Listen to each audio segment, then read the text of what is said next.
Di tengah dunia yang penuh ketidakpastian, krisis ekonomi, konflik global, dan berbagai tekanan hidup, apakah masih ada harapan untuk benar-benar berubah menjadi pribadi yang lebih baik? Paskah bukan sekadar perayaan tahunan. Lebih dari itu, Paskah adalah tentang kebangkitan, bukan hanya kebangkitan Yesus Kristus, tapi juga kebangkitan diri kita sendiri.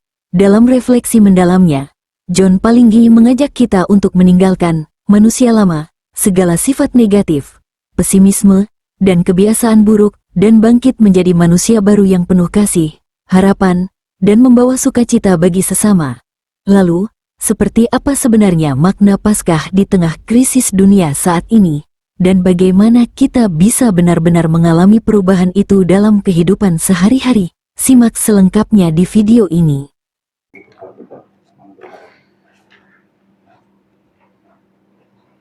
Saya John Palinggi, atas nama BISMA, Wadah Kerukunan Umat Beragama Indonesia, Islam, Kristen, Katolik, Hindu, Buddha, Konghucu.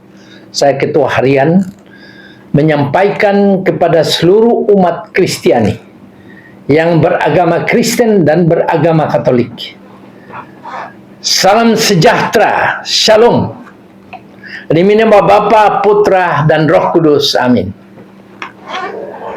Kalau ditanyakan oleh rekan-rekan wartawan, Pak, rangkaian dari Paskah itu sendiri, saya ingin sampaikan bahwa Paskah itu adalah perayaan kebangkitan Yesus Kristus yang menjadi puncak iman Kristiani, agama Katolik dan agama Kristen.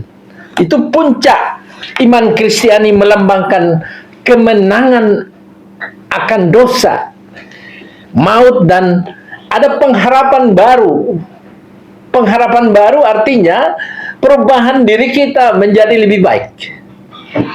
Nah, perayaan Paskah itu adalah momen untuk mematikan manusia lama. Diistilahkan di Kristen Katolik, manusia lama itu adalah orang yang selalu berbuat jahat, pikirannya kotor, selalu pesimis, suka memfitnah dan merendahkan sesama manusia. Itu manusia lama, selalu bicara yang tidak pantas seperti itu. Meninggalkan manusia lama itu adalah sifat yang buruk. Jadi perayaan Paskah itu adalah momen, kesempatan untuk berikrar, sadar meninggalkan manusia lama, yaitu sifat buruk, dan bangkit sebagai manusia baru. Ya, ingin saya sampaikan bahwa manusia baru ini adalah perubahan dari manusia lama ke manusia baru, itu dari sifat buruk menjadi orang yang berubah menjadi baik. Itu ada semua di agama ternyata. Di agama Buddha sendiri itu dikatakan meninggalkan kehidupan lama menjadi kehidupan baru. Sama di agama Hindu, berpuasa 24 jam, tidak ada aktivitas sama sekali. Antara lain itu ada membersihkan kehidupan manusia, hatinya dibersihkan dan alam sekitarnya. Di Islam itu 30 hari menahan lapar dan haus, berpuasa bulan Ramadan. Dan pada akhirnya setelah 30 hari dinyatakan bahwa berdasarkan keyakinan sudah jadi fitrah bersih. Ini sama ini. Meninggalkan kehidupan lama yang sifatnya buruk menjadi manusia baru. Manusia baru adalah mengasihi sesama manusia. Tidak pernah berpikiran jahat terhadap sesamanya, mengerjakan sesuatu. Jadi manusia baru adalah menjauhkan diri dari pelanggaran hukum, menjauhkan diri dari sikap korupsi dan mencuri orang lain punya hak ataupun negara. Itu sih manusia baru. Manusia baru artinya dia siap memelihara hatinya supaya bisa, karena dari sanalah hatinya itu, dari sanalah kehidupan dipancarkan.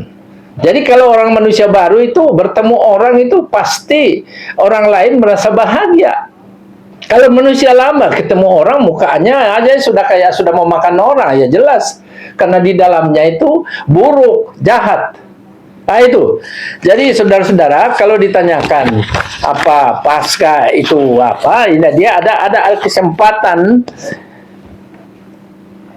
manusia baru itu membawa sukacita. Jadi tanda-tanda orang manusia baru itu adalah membawa sukacita dan juga kasih. Di ajaran Kristiani, ajaran Kristen itu kan dikatakan, di samping mengasihi Tuhan Allah dengan segenap hati, mengasihi sesama manusia. Jadi bukan mengasihi sesama manusia Kristen Katolik aja, sesama manusia. Nah, implementasi kebahagiaan dan sukacita yang menjadi manusia baru itu adalah di dalam kita bagaimana berhubungan, membangun persaudaraan dengan semua orang tanpa melihat asal-usul agama, etnis, golongan maupun mungkin ya orang yang kurang beruntung semakin harus dikasihi. Nah, itu. Jadi maknanya dalam sebetulnya ini yang pasca ini. Jadi bagi umat Kristen makna ini diperbaharui menjadi pembebasan rohani melalui pengorbanan yang orang Kristen Katolik itu menyatakan bahwa digelar sebagai anak domba Paskah. Jadi kenapa anak domba Paskah? Karena disalibkan. Paskah mengajarkan kasih dan solidaritas. Jadi jangan sesudah Paskah umat Kristen, umat Katolik tidak memiliki solidaritas dan kepedulian. Itu penting sekali, kepedulian terhadap sesama manusia sebagai wujud iman. Jadi cahaya iman Kristiani itu muncul dari selesainya Paskah. Cahaya iman Kristiani itu adalah kepedulian. Kalau memang ada orang yang hidupnya susah sengsara, kemudian kita mampu menolong, tapi kita tidak lakukan, ya berarti belum memaknai Paskah sebagai jalan kehidupan untuk merubah kita menjadi lebih baik. Ya itu, jadi kepedulian. Sia-sialah orang beriman kalau dia tidak peduli kepada kesengsaraan orang lain. Dia tidak mengasihi sesamanya. Jangan melihat dia agama beda, suku beda, beda pendapatan, apalagi jangan. Itu adalah kebencian bagi Tuhan. Maka dia harus meninggalkan. Manusia yang suka takut akan kematian, ada pasca penebusan dari Yesus, dia tidak perlu takut kematian. Kematian itu adalah memang hak. Jadi bukan kewajiban, tapi hak yang harus diterima. Ya, melalui kebangkitan Yesus. Itu adalah kebangkitannya membuktikan dia mengalahkan maut dan menebus dosa umat Kristen Katolik. Jadi Paskah ini juga maknanya harapan, ya, jadi kasih dan harapan. Paskah menegaskan kasih Allah kepada manusia. Jadi Paskah itu adalah menegaskan kekuatan Allah dari kejahatan dan kematian. Jadi Paskah ini maknanya juga melambangkan transisi dari kegelapan. Paskah transisi kegelapan menuju terang. Jadi orang yang masih berkanjang dalam kegelapan itu adalah orang-orang yang tidak memiliki sukacita, tidak memiliki kebahagiaan. Dia selalu berkanjang dalam dosa, kejahatan. Dia sangat senang melakukan itu. Jadi dia belum transisi dari kegelapan menuju terang. Jadi Paskah melepaskan manusia dari kehidupan lama menuju kehidupan baru yang tentu beriman. Beriman artinya meyakini bahwa jalan yang dipilih itu adalah jalan keselamatan dan kebaikan. Banyak orang ya beriman tapi selalu berkanjang dalam dosa, ya. Jadi ini adalah Paskah sangat membahagiakan, karena dengan demikian umat Kristen Katolik juga akan memperoleh satu anugerah berkat serta rahmat dari Tuhan untuk merubah hidupnya menjadi lebih baik. Saya yakin itu bahwa umat Kristen Katolik dengan selesainya Paskah ini akan lebih memancarkan cahaya keluar kepada siapa saja, karena kasih Kristiani itu adalah mengasihi sesama manusia. Ya, tapi ada sambungannya seperti diri sendiri. Kadang-kadang kasih Kristiani itu mengorbankan diri, itu bukan kasih. Bagaimana mungkin orang mengasihi orang lain sementara tidak mengasihi dirinya?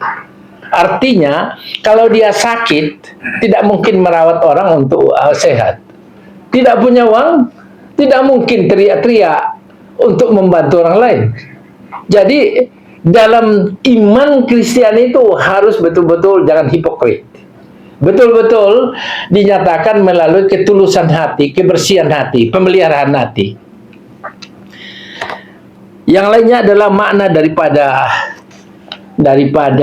Paskah ini adalah kasih dan pengorbanan. Kasih dan pengorbanan ini menunjukkan kasih Allah yang rela memberikan anaknya Yesus sebagai perantara bagi manusia. Jadi hubungan antara Allah dengan manusia itu terputus akibat dosa. Dosa mulai asal muasalnya dari Adam dan Hawa. Maka ada di sana orang diusir dulu. Ada Adam dan Hawa diusir, ular juga diusir, tetapi Allah, Tuhan itu tidak tega melihat manusia dipanggil kembali melalui penebusan Yesus disalib dan bangkit kembali. Ularnya tidak pernah dipanggil lagi. Itulah yang menjalar di dunia, yang orang Eropa, orang asing bilang Lucifer. Nah, Lucifer ini setan iblis. Ada di mana-mana itu. Jadi manusia diberi pilihan. Apa memilih Tuhan Allah penciptanya, atau melalui penebusan Yesus disalib dan bangkit, atau tetap memilih ini ular yang menjelajah itu. Maka banyak orang sengsara hidupnya karena dia memilih ular iblis itu. Ya, saudara, kalau ada pertanyaan lagi, ya, sesuai dengan makna Paskah, ada pesan khusus untuk umat Kristen dan Katolik terkait dampak konflik di Timur Tengah. Saya sampaikan dulu ya urutan-urutannya, karena ini penting juga urutan. Kalau ada urutan yang saya sebutkan waktu perayaan Nyepi, ini di perayaan Paskah juga ada urutannya. Nah, urutan yang rangkaian Pekan Suci itu yang pertama, Pekan Suci adalah minggu terakhir masa Prapaskah, memperingati peristiwa-peristiwa terakhir hidup Yesus. Jadi memperingati kesengsaraan dia. Nah, Minggu Palma itu memperingati masuknya Yesus ke Yerusalem. Dielu-elukan, dia naik satu keledai yang penuh kemenangan, di mana orang-orang menyambutnya dengan lambaian daun palma. Nah, kemudian rangkaian Pekan Suci itu juga dilanjutkan dengan Kamis Putih. Ya, Kamis Putih itu mengenang perjamuan terakhir Yesus bersama murid-muridnya. Di sini Yesus membasuh kaki para murid dan menetapkan sakramen Ekaristi yang dilaksanakan oleh umat Katolik. Jadi, bayangkan, kaki muridnya itu dibasuh. Banyak orang di hidupnya kalau sudah dapat jabatan itu tinggi sekali, tinggi sekali dia punya, tidak mau bertemu dengan orang. Ini malah membasuh kaki. Itu menandakan satu kerendahan, bahwa kerendahan yang dilandasi kasih terhadap sesama tanpa mempedulikan dia siapa. Jadi kemudian Kamis Putih itu dia membasuh kaki para muridnya dan menetapkan Ekaristi. Jadi ini yang sering Ekaristi dilaksanakan oleh saudara kita dari umat Katolik. Ya, dirayakan dengan itu yang istilah di Katolik Vigili Paskah, yang meliputi upacara cahaya penyalaan lilin Paskah. Kemudian berikutnya adalah Minggu Paskah. Ini puncak perayaan. yang merayakan kebangkitan Yesus dari kematian. Jadi hari Jumat nanti ini adalah Jumat di mana masa sengsara, wafatnya, kemudian 3 hari dimakamkan, dia bangkit hari ketiga sesuai dengan firman Tuhan di Injil Alkitab orang Kristiani, Katolik dan Kristen. Jadi itulah rangkaian-rangkaian dalam rangka perayaan Paskah yang akan dilaksanakan oleh umat Kristiani yang di dalamnya ada agama Kristen dan agama Katolik. Baik, Pak John, bukan sebuah kebetulan Pak ya, dalam kurun waktu 2 minggu lebih ini rakyat Indonesia kan merayakan 3 perayaan keagamaan, mulai dari Nyepi, kemudian Idul Fitri, dan terakhir Paskah saat ini. Hari Minggu nanti, dan ketiganya itu mengandung inti mungkin 4. Buddha dulu, Imlek. Termasuk Imlek. Dari keempatnya itu mengandung makna, mungkin intinya pengharapan Pak. Mungkin kalau saya ingin tanyakan korelasinya Pak dengan kondisi bangsa saat ini yang katanya begitu dalam menghadapi krisis begitu Pak. Kira-kira pengharapan seperti apa Pak yang mungkin diharapkan atau mungkin bisa disampaikan kepada rakyat Indonesia dalam menghadapi situasi bangsa ini? Merayakan dan meyakini agama masing-masing itu adalah hal yang mendasar sekali. Karena itulah yang membentuk manusia kokoh, kuat, tegar, dan penuh pengharapan. Jadi, diperhadapkan dengan situasi global perang Timur Tengah maupun krisis energi dan juga hal-hal lain, itu tidak bisa dibandingkan karena itu adalah berbeda. Perbedaannya adalah suatu keyakinan yang suci, yang sakral dan diyakini, itulah jalan kehidupan sesungguhnya kan. Entah agama Buddha, agama Hindu,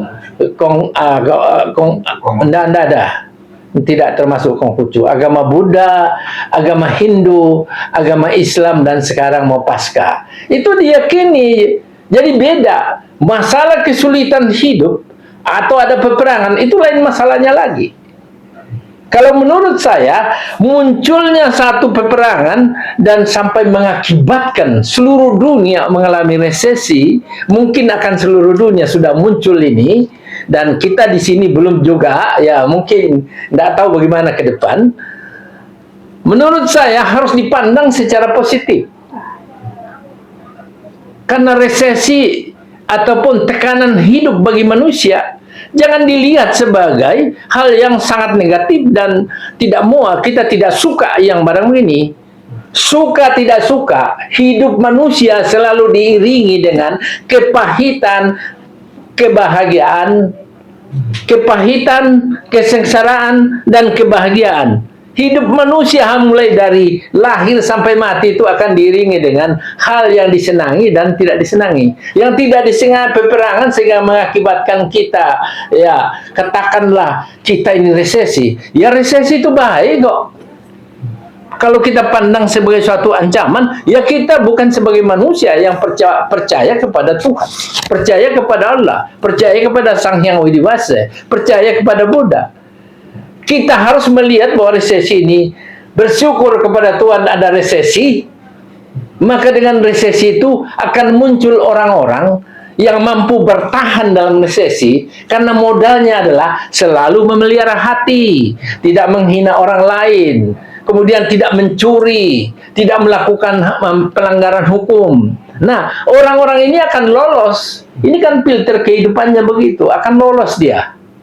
Nah, jadi filter itu resesi itu akan membuat manusia, mana manusia yang bisa bertahan dan tidak. Yang bertahan berarti selama ini memelihara hati, bukan tukang curi, tukang korupsi.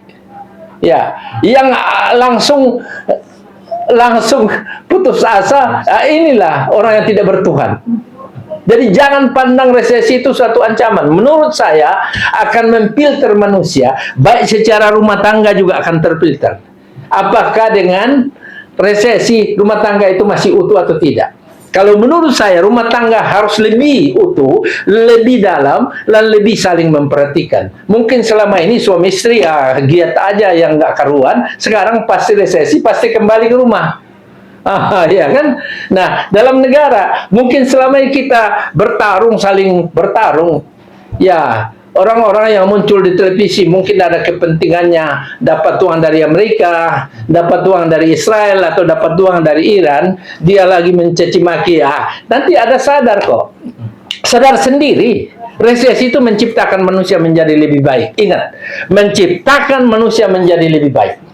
Kesadaran akan muncul saat ada masalah bagi manusia. Tidak pernah orang manusia mencari Tuhan kalau dia tidak dikasih apa? Kesulitan, kepahitan, bahkan resesi. Relevansinya kalau ditanyakan teman wartawan, ya relevansinya pasca yang diperbarui kan memerintahkan supaya manusia yang beriman, yang meyakini pasca adalah merubah manusia lama menjadi manusia baru, ya jangan lagi lakukan hoax gitu, berita-berita yang busuk, fitnah sana sini, hoax. Karena rata-rata di Indonesia, maaf kata, ini semua ini kan suka membuat kacau negara. Ya, berita-berita yang tidak valid disiarkan sedemikian, bahkan membumbu-bumbui sampai-sampai presiden disuruh mundur, mau dikudeta, mau di apa. Ini omong kosong. Saya tegaskan, tidak akan pernah Bapak Prabowo turun kalau ada yang mau kudeta. Itu, pegang itu. Tidak pernah presiden dikudeta dengan parlemen jalanan. Kalau DPR bersidang karena ada satu pelanggaran hukum atau melanggar sumpah, mungkin terserahlah, itu haknya mereka. Tapi kalau parlemen jalanan, saya tegaskan, Bapak Presiden tidak akan pernah diturunkan. Tidak akan pernah dikudeta oleh parlemen jalanan. Siapapun dia. Harap yang mendengar ini paham itu. Jadilah terang dan garam. Peliharalah hatimu, sebab dari situ berpancar kehidupan. Amin.